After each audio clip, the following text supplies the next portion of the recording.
من يهده الله فلا مضل له ومن يضلله فلا هادي له واشهد ان لا اله الا الله واشهد ان محمدا عبده ورسوله اما بعد فان خير الحديث كتاب الله وخير الهدي هدي محمد صلى الله عليه وسلم وشر الامور محدثاتها وكل محدثة بدعة وكل بدعة ضلالة وكل ضلالة في النار. اعوذ باللہ من الشیطان الرجیم. ما قطعتم من لینة او ترکتموها قائمة على اصولها فبإذن اللہ. تمام قسم کی تعریفات اور حمد و ثنا اللہ مالک الملک کے لیے ہیں، جو تمام کائنات کے خالق، مالک اور رازق ہیں، جو اپنے بندوں پر بے شمار انعامات کرنے والے ہیں، جو ہمیشہ سے ہیں اور ہمیشہ ہی رہیں گے، نہ جن کی ذات میں کوئی شریک ہے نہ جن کی صفات میں کوئی شریک ہے. حمد و ثنا کے بعد لاکھوں کروڑوں درود و سلام ہو اس ہستی اقدس و مقدس پر کہ جن کا نام نامی اور اسم گرامی حضرت محمد رسول اللہ صلی اللہ علیہ وآلہ وسلم ہے، جنہیں تمام کائنات کا ہادی، رہنما، مقتدا، پیشوا، رہبر، امام بنا کر بھیجا گیا، اور جن کے قلب اطہر پر اللہ رب العزت نے اپنی آخری کتاب حمید کو نازل فرمایا. حمد و ثنا اور درود و سلام کے بعد لاکھوں رحمتیں ہوں آپ کے صحابہ پر، تابعین پر، امت کے شہیدوں پر، ادیبوں پر، واعظین پر، مبلغین پر، مصنفین پر، مفسرین پر، محدثین پر، کہ جن کی وجہ سے اسلام ٹھیک اور مکمل حالت میں ہم تک پہنچا.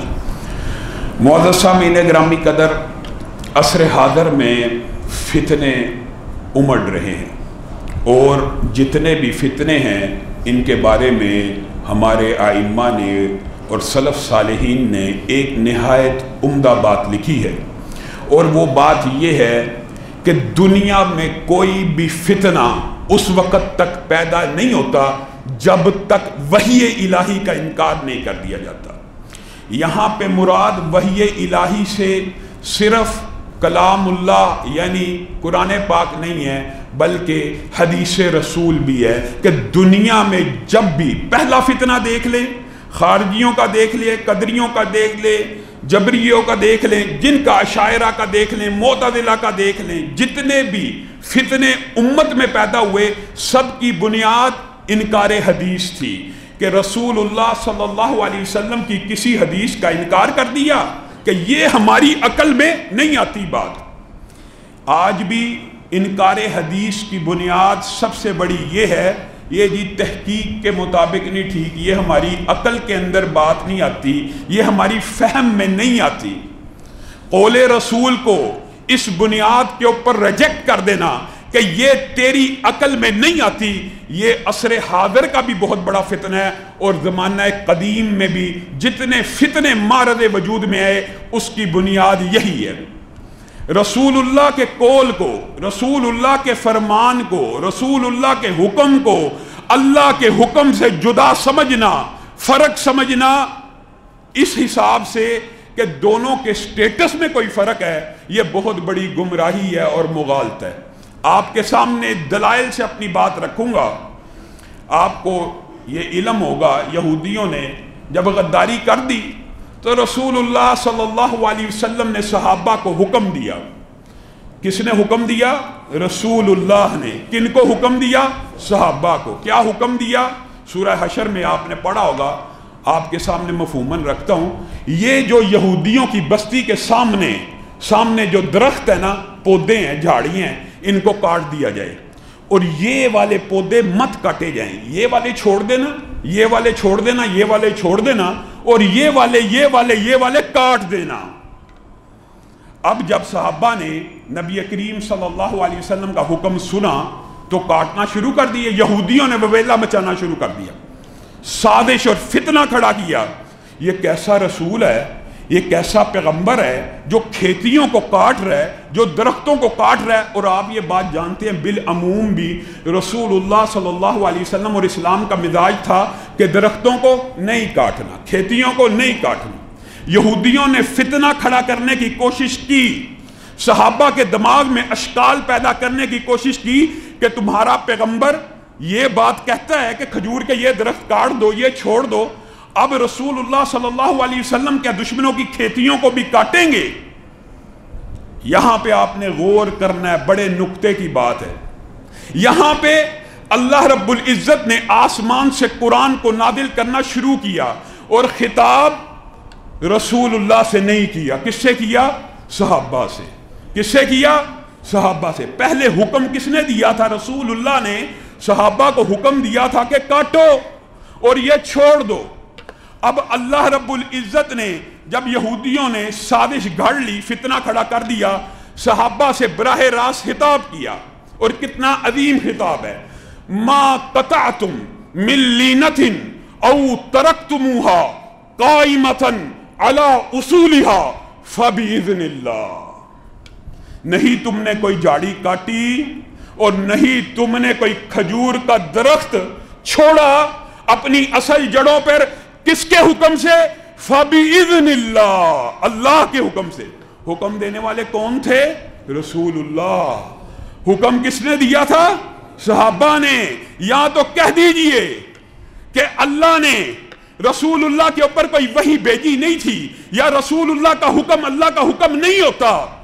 جب یہودیوں نے سازش گاڑ لی تو خامخواہ اللہ نے کہہ دیا کہ یہ رسول اللہ نے حکم نہیں تھا دیا، میں نے دیا تھا۔ اس بات کے اوپر آپ نے غور کرنا ہے۔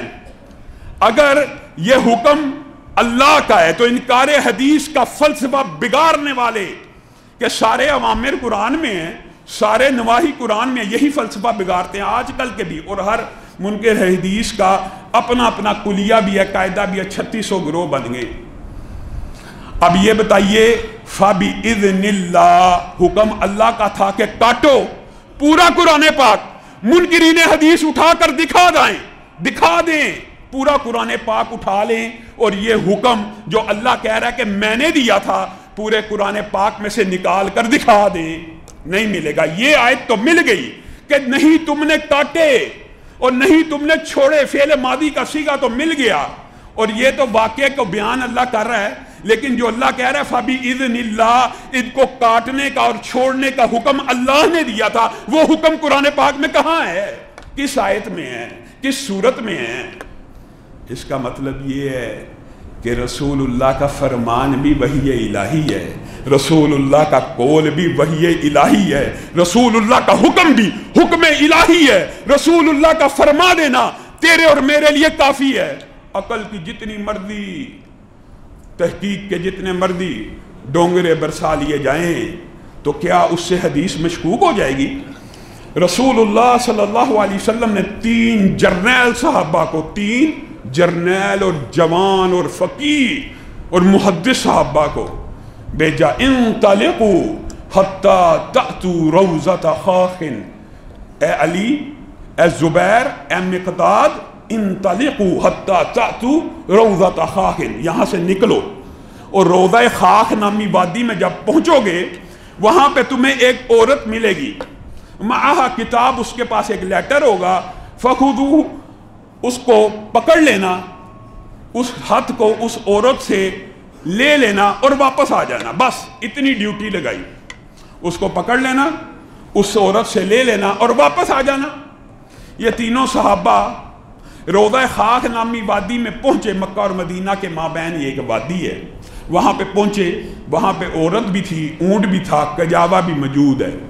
بڑی باتیں کرتے ہیں کہ تحقیق کے اندر، عقل کے اندر جو بات نہیں آئے گی، حدیث رسول ہوگا، اس کو ہم ریجیکٹ کر دیں گے۔ یہ 3 صحابہ آپ کا اور میرا منہج اور عقیدہ بیان کر رہے ہیں۔ کہا ہم نے تلاشی لی، کس کس کی؟ اونٹ کی، کجاوے کی، سامان کی، اچھی طرح تلاشی لے لی، خط نہ ملا، خط نہ ملا۔ اب بتائیے، یہاں پہ غور کیجئے، تحقیق تو کہتی ہے کہ خط تیرے پاس نہیں، تلاشی تو کہتی ہے کہ خط تیرے پاس نہیں، ہم نے اپنی تفتیش تو کر لی، خط تیرے پاس نہیں۔ کسی عام بادشاہ کے ہرکارے ہوتے نا تو یقین مانیے واپس چلے آتے اور کہتے آپ کو جو اطلاع ملی تھی وہ غلط تھی، عورت کے پاس خط نہیں ملا، ہم نے اچھی طرح ہر چیز کی تلاشی لے لی ہے۔ لیکن یہ وہ صحابہ ہیں جو فقیہ بھی ہیں، جو محدث بھی ہیں، اور جن کا عقیدہ یہ ہے کہ رسول اللہ کو خط کی اطلاع دینے والا کوئی عام نہیں ہے، بلکہ کون ہے؟ اللہ ہے۔ رسول اللہ کو خط کی اطلاع کس نے دی ہے؟ اللہ نے۔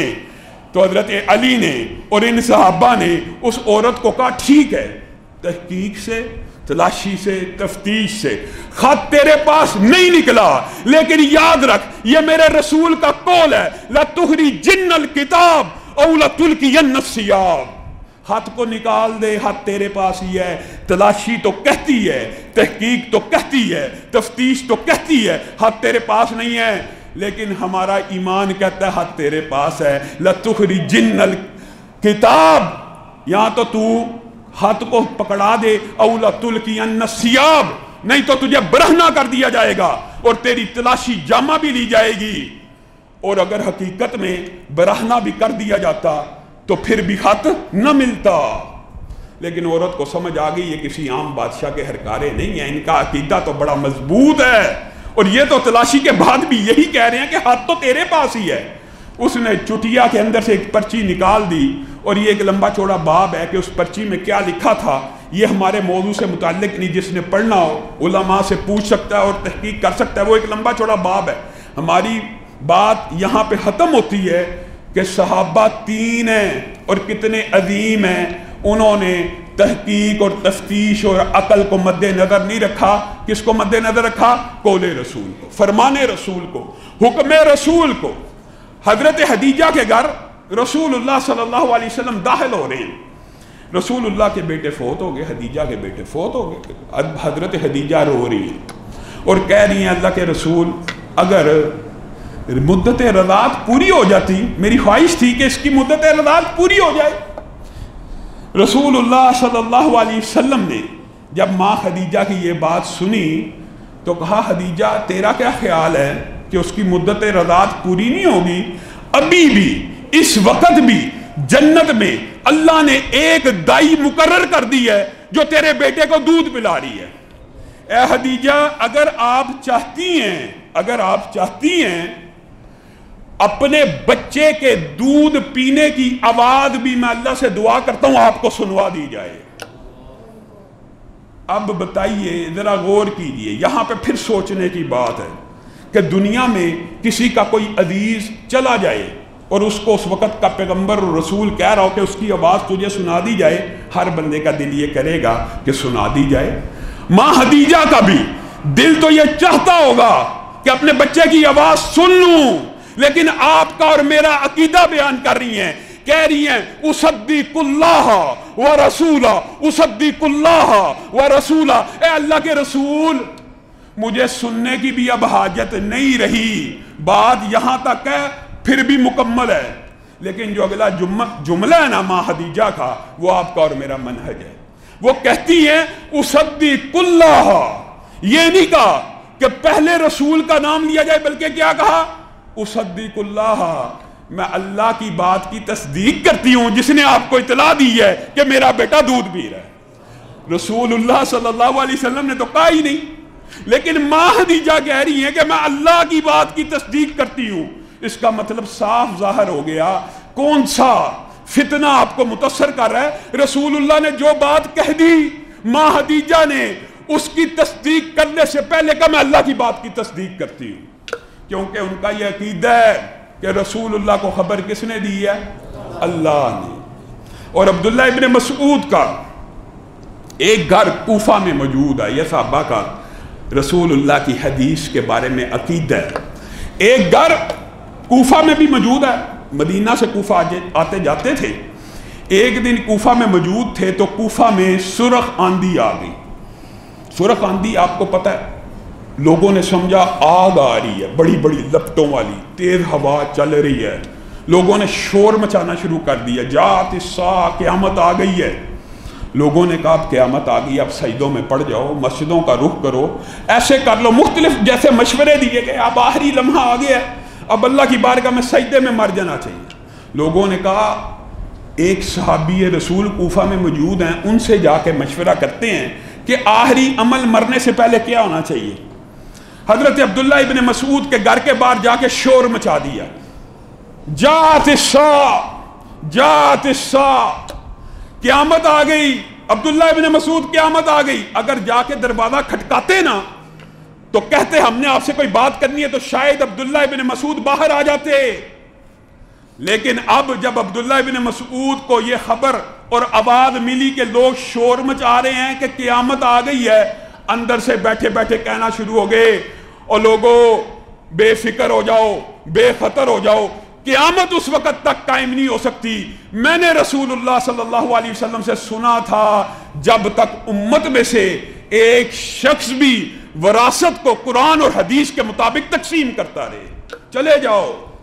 اگر باہر عبداللہ ابن مسعود آ جاتے تو شاید ان کا یہ ایمان ہل جاتا، وہ باہر بھی نہیں آئے، انہوں نے اس بات کی طرف نظر التفات بھی نہیں کیا۔ میرے بھائیو، آپ کو کس نے یہ مغالطہ ڈال دیا کہ حدیث مشکوک ہے، قول رسول مشکوک ہے؟ اگر قول رسول مشکوک ہے معاذ اللہ، تو رسول اللہ نے یہ جو کہا یہ قرآن ہے، یہ کیسے پکی سچی بات ہو سکتی ہے؟ اگر حدیث ہی مشکوک ہے تو پھر یہ کیسے کہا جا سکتا ہے؟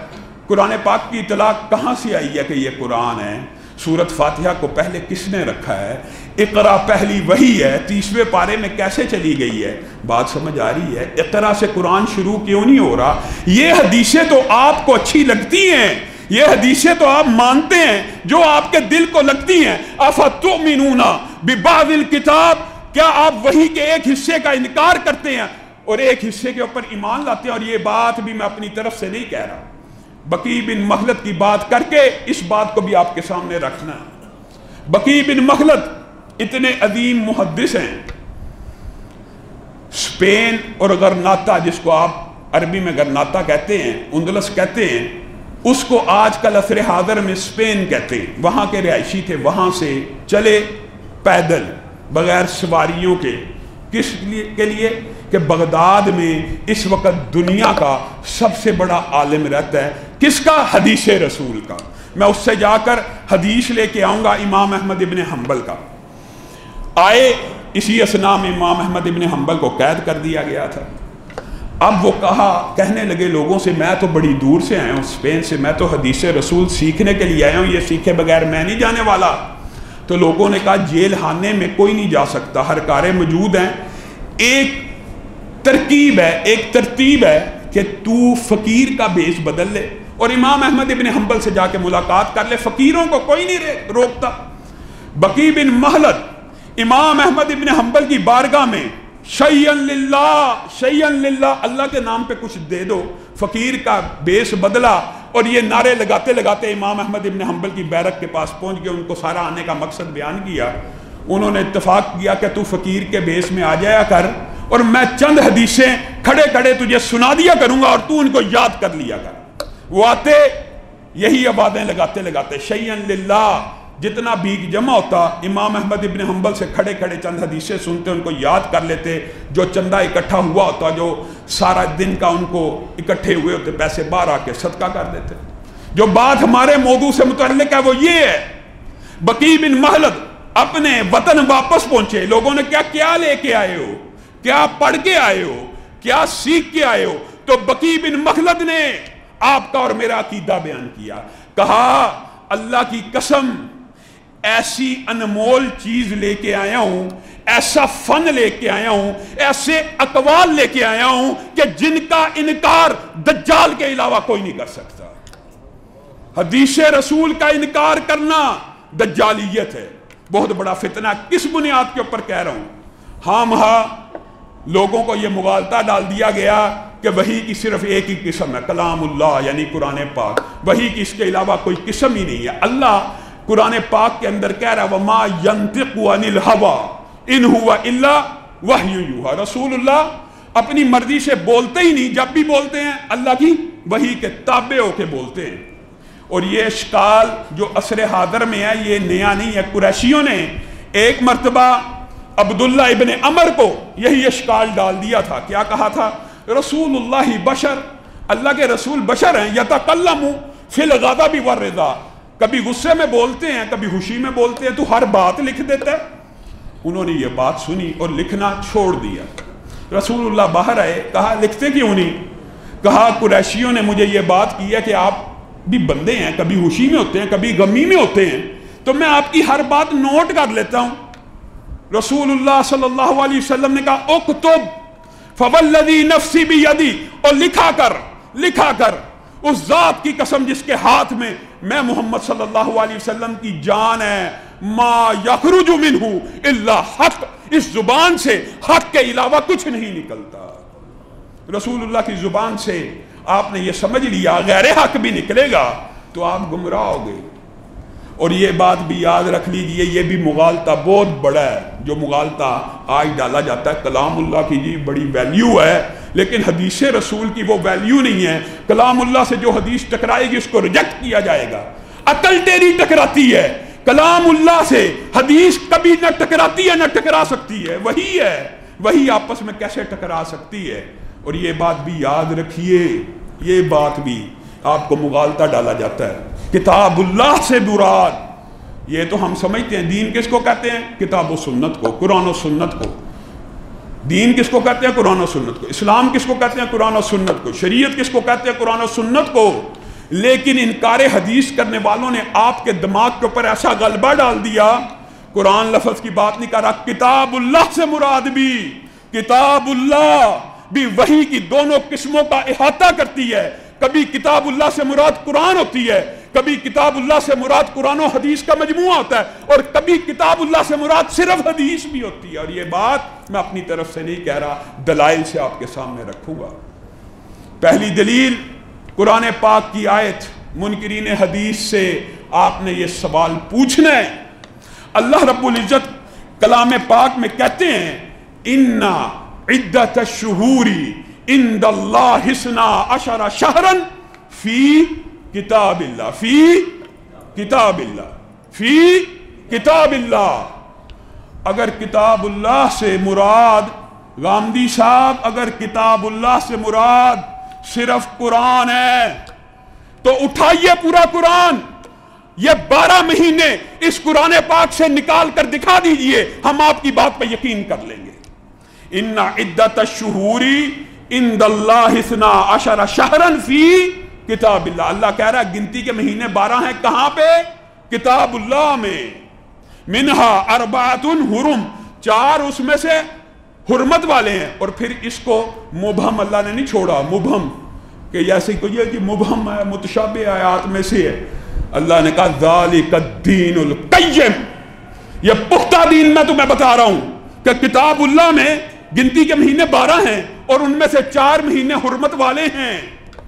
سارے منکرین حدیث جمع ہو جائیں، گنتی کے 12 مہینے صرف قرآن پاک اگر کتاب اللہ تو نکال کر دکھا دیں، اگر 4 حرمت کے مہینے قرآن پاک صرف کتاب اللہ کو کہتے ہیں تو نکال کر دکھا دیں۔ ہاں اگر عقیدہ آپ کا اور میرے والا ہوگا کہ کتاب اللہ سے مراد قرآن بھی ہے اور حدیث بھی ہے تو یہ گنتی کے 12 مہینے بھی مل جائیں گے، حرمت کے 4 مہینے بھی مل جائیں گے۔ جب آپ ان کو یہ بات کہیں گے نا کہ کتاب اللہ سے مراد حدیث بھی ہے، اس بات کے اوپر ایمان نہیں لائیں گے، اور آپ ان سے پوچھیں گے کہ یہ 12 مہینے ہمیں قرآن پاک سے نکال کر دکھا دو، تو جواب حدیث کا اوپر ایمان لانے کے بجائے آپ کو کیا کہیں گے؟ ہاں گنتی کے 12 مہینے واقعی قرآن پاک میں موجود تو نہیں ہیں، نہ حرمت کے 4 مہینے قرآن پاک میں موجود ہیں، تو پھر اللہ نے کیوں کہا فی کتاب اللہ؟ آگے سے کہیں گے اصل میں یہ 12 مہینے اور حرمت کے 4 مہینے تاریخ سے مل جائیں گے، تاریخ سے۔ یہ کیسا مذہب ہے، یہ کیسا عقیدہ ہے کہ حدیث کا تو انکار کیا اور تاریخ کے اوپر ایمان لے کے آیا؟ کیسا شیطان نے وسوسہ ڈالا۔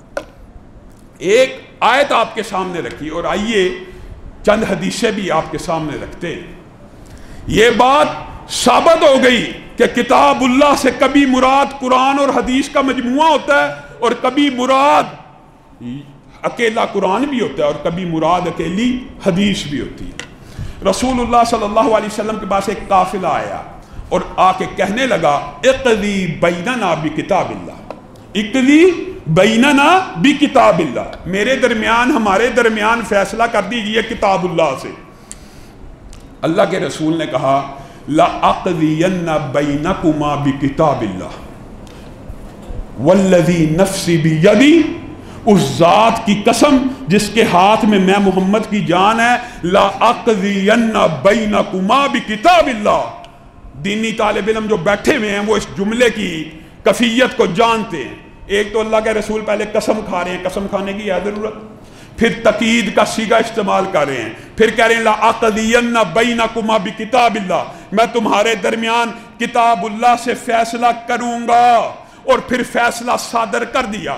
مقدمہ کیا تھا؟ قافلے والا لے کے آئے کہ یہ ہمارے بچے نے فلاں شادی شدہ عورت سے برائی کا ارتکاب کر لیا ہے، آپ کتاب اللہ سے فیصلہ کر دیا۔ رسول اللہ صلی اللہ علیہ وسلم نے فیصلہ جاری کیا اور فیصلے کی 3 شقوں کو نافذ کر دیا۔ انیس بیٹا جاؤ، عورت اگر برائی کا اقرار کرتی ہے اس کو سنسار کر دیا جائے، اس نوجوان کو 100 کوڑے لگائے جائیں اور اس نوجوان کو 1 سال کے لیے جلا وطن کر دیا جائے۔ فیصلے کی کتنی شقیں ہیں؟ 3۔ اب آپ بتائیے، اگر کتاب اللہ سے مراد فقط قرآن ہے تو قرآن پاک میں اس جرم کی یہ 3 شقیں کہاں پہ لکھی ہیں؟ 1 شق تو آپ کو مل جائے گی، 1 شق تو مل جائے گی، یعنی 33% آپ کو مل جائے گا قرآن پاک سے کہ 100 کوڑے لگائے جائیں، لیکن 1 سال کی جلا وطنی اور سنسار اگر آپ کو ملے گا تو حدیث رسول سے ملے گا۔ یہاں پہ رک کر غور کرو، یا تو منکرین حدیث معاذ اللہ یہ کہہ دیں معاذ اللہ کہ رسول اللہ نے قسم تو کھائی تھی کہ میں کتاب اللہ سے فیصلہ کروں گا، لیکن جب فیصلہ کرنے کی باری آئی تو کتاب اللہ سے باہر کر دیا، یا تو یہ کہہ دو اور دین سے بھی خارج ہو جاؤ۔ اس کا مطلب ہے کہ کتاب اللہ سے مراد بھی قرآن و حدیث ہے، اور کتاب اللہ سے مراد کبھی قرآن ہے اور کبھی صرف حدیث ہے، اور صرف حدیث کی پہلی مثال بھی اور دوسری مثال دے کے اپنی بات کو آگے بڑھاتا ہوں۔ حضرت عائشہ نے بریرہ کو کہا، ان کی سہیلی تھی، کہ جاؤ اپنے مالکوں سے کتابت کر لو، یہ ایک لمبا چوڑا فقہی باب ہے، آپ کو آسان کر کے بتاتا ہوں۔ وہ غلام تھی کہ جاؤ اپنے مالکوں سے مکاتبت کر لو کہ تمہیں آزاد کر دیں، پیسے میں دیتی ہوں، جتنے وہ کہیں گے میں دیتی ہوں۔ عائشہ کہتی ہیں میں اپنی سہیلی کو تجھے پیسے دیتی ہوں، تو آزاد ہو جائے گی۔ بریرہ ان سے مکاتبت کرنے گئی، ساری باتیں طے کر کے آئی تو آ کے امی عائشہ کو بتایا یہ معاملہ۔ حضرت عائشہ نے رسول اللہ کو کہا کہ وہ مکاتبت تو کرتے ہیں لیکن کہتے ہیں ولا کی نسبت ہماری طرف ہوگی۔ ولا کی یہاں پہ جو ڈیفینیشن ہے وہ یہ ہے کہ اگر آسان فہم کہ اگر بریرہ فوت ہو جائیں تو ان کی وراثت دوبارہ ان کے مالکوں کو ملے گی، حالانکہ کن کو ملنی چاہیے؟ امی عائشہ کو۔ آزاد کون کروا رہا ہے؟ امی عائشہ۔ پیسے کون لگا رہا ہے؟ امی عائشہ۔ تو اگر بریرہ فوت ہو جائیں وراثت امی عائشہ کی طرف لوٹنی چاہیے۔ وہ کہتے ہیں ہم آزاد تو کرتے ہیں، پیسے بھی پورے لے لیتے ہیں، لیکن ولا کی نسبت اپنی طرف لکھیں گے۔ کتاب اللہ کبھی صرف حدیث کے معنوں میں جو استعمال ہوتا ہے وہ بھی سمجھ لیجئے۔ رسول اللہ صلی اللہ علیہ وسلم نے خطبہ دیا، ما بالو اقوام یشترطون شروطا ما لیست فی کتاب اللہ۔ لوگوں کو کیا ہو گیا، ایسی شرطیں باندھتے ہیں جو کتاب اللہ میں موجود نہیں ہیں۔ کل شرط ما لیس فی کتاب اللہ فہو باطل، ہر وہ شرط جو کتاب اللہ میں موجود نہیں ہے وہ باطل ہے۔ والشرط فی کتاب اللہ، اور جو شرط کتاب اللہ میں موجود ہے وہ کیا ہے؟ انما الولاء لمن اعتق، ولا کی نسبت اس کی طرف ہوگی جو آزاد کرے گا۔ اٹھائیے پورا قرآن، یہ قرآن پاک کی کون سی صورت ہے جو اللہ کے رسول کہتے ہیں کہ کتاب اللہ میں شرط یہ ہے انما الولاء لمن اعتق، ولا کی نسبت اس کی طرف ہوگی جو آزاد کرائے گا، اور اللہ کے رسول کہہ رہے ہیں یہ شرط کہاں پہ ہے؟ کتاب اللہ میں ہے۔ کتاب اللہ سے مراد اے منکرین حدیث کے گروہ اگر صرف قرآن ہے، یہ قرآن کی کون سی صورت ہے؟ اس کے اوپر تو کہہ سکتے ہیں کہ جی ہم اس حدیث کو ہی نہیں مانتے، لیکن آگے مزید دلائل، 2 باتیں کر کے میں اپنی بات کو ختم کروں گا۔ رسول اللہ صلی اللہ ابو بکر پانی پہ رسول اللہ صلی اللہ علیہ وسلم کہتے ہیں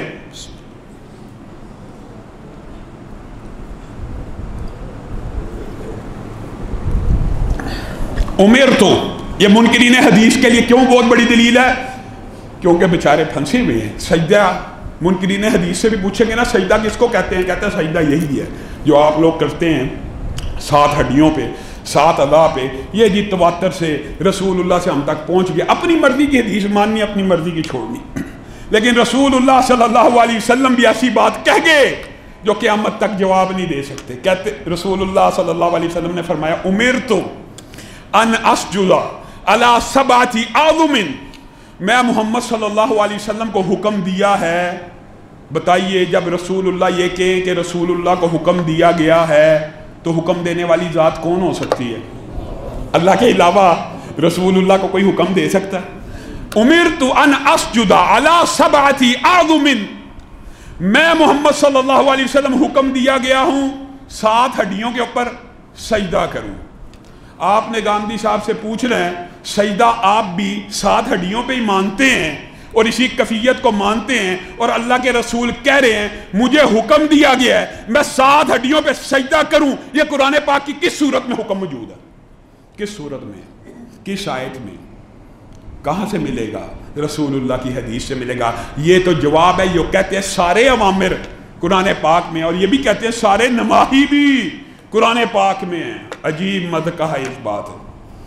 بات بڑی لمبی ہے لیکن بات کو مختصر کرتا ہوں. نہیتو ان اقرأ القرآن راکعا او ساجدا، میں محمد صلی اللہ علیہ وسلم منع کیا گیا ہوں رکوع اور سجدے میں قرآن پاک کی تلاوت کرنے سے. دعا کی بات نہیں ہو رہی، دعا تو بندے نے کرنی ہوتی ہے، لیکن یہ سورۃ بقرہ کی تلاوت شروع کر دی جائے، سورۃ آل عمران کی تلاوت رکوع اور سجدے میں، رسول اللہ کہہ رہے ہیں میں منع کیا گیا ہوں. کون منع کر سکتا ہے؟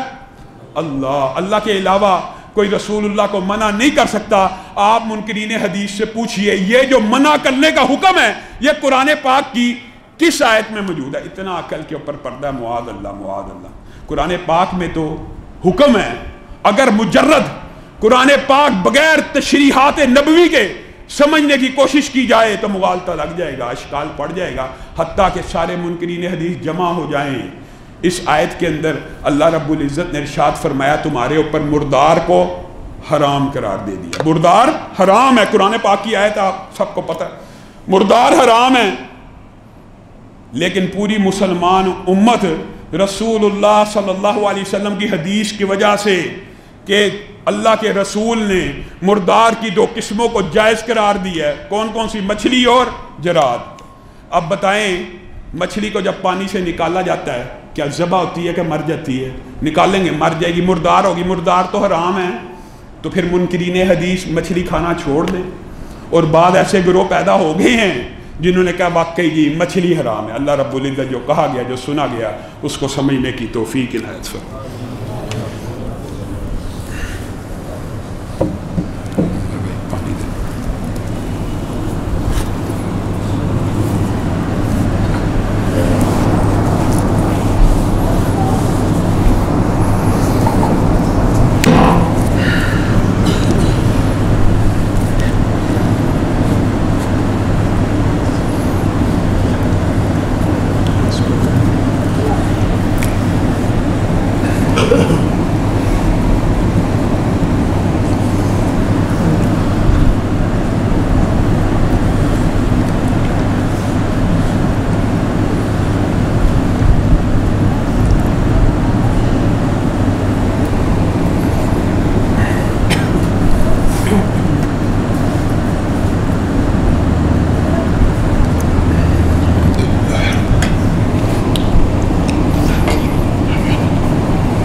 إن الحمد لله نحمده ونستعينه ونستغفره ونؤمن به ونتوكل عليه ونعوذ بالله من شرور أنفسنا ومن سيئات أعمالنا من يهده الله فلا مضل له ومن يضلل فلا هادي له وأشهد أن لا إله إلا الله وأشهد أن محمدا عبده ورسوله أما بعد فإن خير الحديث كتاب الله وخير الهدي هدي محمد صلى الله عليه وسلم وشر الأمور محدثاتها وكل محدثة بدعة وكل بدعة ضلالة وكل ضلالة في النار. معزز سامعین گرامی قدر، رمضان کی آمد ہے اور رمضان کی آمد سے پہلے ایک مرتبہ پھر ملک کے اندر کرونا وبا کے حوالے سے بہت سے اشکالات اور پروپیگنڈوں کو پھیلایا گیا. حقیقت تو یہ ہے کہ اللہ رب العزت نے کلام حمید میں ارشاد فرما دیا فَلَوْلَا إِذْ جَاءَهُمْ بَأْسُنَا تَضَرَّعُوا جب ان کو وباؤں نے گھیر لیا، جب ان کے اوپر آفتیں اور مصیبتیں آ گئیں، وہ کیوں نہیں اللہ کی بارگاہ میں سجدہ ریز ہونے آئے؟ اللہ کا شکر ہے کہ اس مرتبہ حکومت نے یہ بیان پہلے جاری کر دیا ہے کہ مسجدیں کھلی رہیں گی، رمضان کے اندر عبادتیں اور تراویح جاری رہے گی۔ بات یہ ہے کہ مساجد جو شفا کے مراکز ہیں، مساجد جو برکت کے مراکز ہیں، اگر انہی کو بند کر دیا جائے، اور یقین مانیے کرونا وبا کے حوالے سے بیماری موجود ہے، لیکن پاکستان کو اللہ رب العزت نے اس بیماری سے محفوظ رکھا، اس کی بھی کچھ وجوہات ہیں۔ 13,000 مریض تقریباً 1.5 سال میں اس بیماری سے فوت ہوئے۔ یہ دنیا میں کم ترین شرح ہے۔ یہ بیماری کے خوف سے لوگوں نے اپنے مردے بغیر کفن کے اور نہلائے دفن کرنا شروع کیے، یہ خوف و ہراس کی وجہ سے۔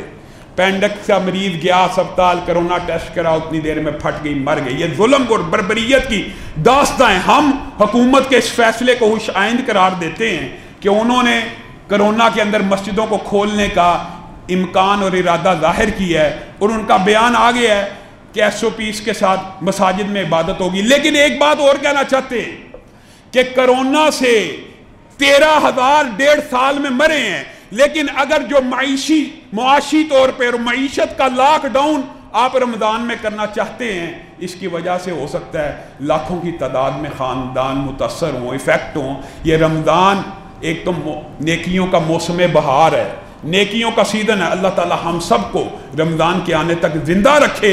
لوگ یہ خواہش کرتے ہوں گے قبروں میں پڑے ہوئے کہ کاش رمضان کی ایک رات نصیبے میں آ جائے۔ اللہ ہم سب کو بھی توفیق دے۔ لیکن یہ نیکیوں کے موسم بہار کے ساتھ ساتھ ملک کے معاشی پہیے کو چلانے کے لیے بھی بڑا اہم مہینہ ہے۔ ہماری حکمرانوں سے یہی استدعا ہے، یہی گزارش ہے کہ آپ نے اگر مسجدوں کو کھولنے کا اعلان کیا ہے، آپ کا یہ فیصلہ قابل تحسین ہے۔ اسی طرح آپ لاک ڈاؤن کے فیصلے کے اوپر بھی نظر ثانی کیجئے۔ کچھ نہیں ہوتا، 1.5 سال کے اندر 13,000 اموات، اس سے کہیں زیادہ لوگ کسی دوسری بیماریوں سے مر جاتے ہیں۔ لوگوں کو معیشت کا پہیہ چلانے دے، ورنہ معاشی لاک ڈاؤن اس کرونا سے زائد برے نتائج دے گا۔ اور دوسری بات جو میں کہنا چاہتا ہوں وہ بہت اہم ہے۔ عمر جلیل نامی ایک آدمی سندھ کا، جو بڑا اپنے آپ کو ادیب سمجھتا ہے، جس سے بڑا ذلیل شاید اس وقت دنیا میں موجود نہ ہو، میرے بھائیوں، اللہ رب العزت کے بارے میں ہرزہ سرائی کرتے ہوئے کہتا ہے میں نے اللہ کو شرمندہ کر دیا، معاذ اللہ، یہ سوال کر کے اے اللہ آپ نے عورتوں میں سے کوئی نبی اور رسول کیوں نہیں بھیجا؟ اللہ کے پاس کوئی جواب نہ بن پڑا اور اللہ شرمندہ ہو گیا۔ یہ صرف ایک بات نہیں ہے، اس طرح کی بے شمار باتیں اس ذلیل ترین آدمی نے کی ہیں۔ میں آپ سے یہ سوال کرتا ہوں، ٹھیک ہے رسول اللہ کی لیے ہمیں تن من دھن نچھاور کرنا چاہیے، رسول اللہ ہمارے دل کا سرور، نظر کا قرار، دل کا چین ہے، لیکن ہماری جو کفیت توہین رسالت پہ ہوتی ہے، توہین خدا پہ کیوں نہیں ہوتی؟ اللہ کو جو جی چاہے گالیاں نکالتا رہے، نہ آپ کے اوپر کوئی اثر پڑے، نہ میرے اوپر کوئی اثر پڑے۔ اور ہم حکمرانوں سے بھی یہ کہنا چاہتے ہیں کہ یہ جو عمر جلیل نے بکواس کی ہے، اس کے اوپر فی الفور مقدمے کو درج کیا جائے، فی الفور۔ اور عورت مارچ کے خلاف جو مقدمے کی درخواست ہماری جماعت نے رابی روڈ میں جمع کرائی ہے، آج وہاں پہ ایک عظیم الشان اجتماع تھا جمعے کے بعد، لیکن DSP نے یقین دہانی کرائی ہے کہ ہم نے لیگل رائے کے لیے یہ مقدمہ آگے فارورڈ کر دیا ہے، جو لیگل رائے کے مطابق ان کے اوپر دفعات بنتی ہوں گی، پرچہ ہوگا۔ اس وجہ سے آج کا احتجاج مؤخر کیا گیا، لیکن اگر 9 اپریل تک یہ پرچہ نہ ہوا، میں صرف اپنی جماعت کی بات کرتا ہوں، اور مجھے یقین ہے کہ دیگر دیوبندی اور بریلوی بھائی بھی اس کاز میں، اس مشن میں ہمارے ساتھ ہیں۔ اہل حدیث کی صرف لاہور میں 1000 سے زائد مساجد ہیں، وہاں سے جلوس آزادی چوک تک جائیں گے، اور آزادی چوک سے SP آفس تک، SP آفس سے وزیر اعلیٰ ہاؤس تک جائیں گے، احتجاج کیا جائے گا۔ اگر عورت مارچ میں کی گئی ہرزہ سرائی اور توہین کے اوپر مقدموں کو دائر نہ کیا گیا، اور لوگ یہ کہتے ہیں یہ جی پروپیگنڈا کرتے ہیں عورت مارچ میں کچھ نہیں ہوا، 3 باتیں نوٹ کریں، بڑی اہم ہیں۔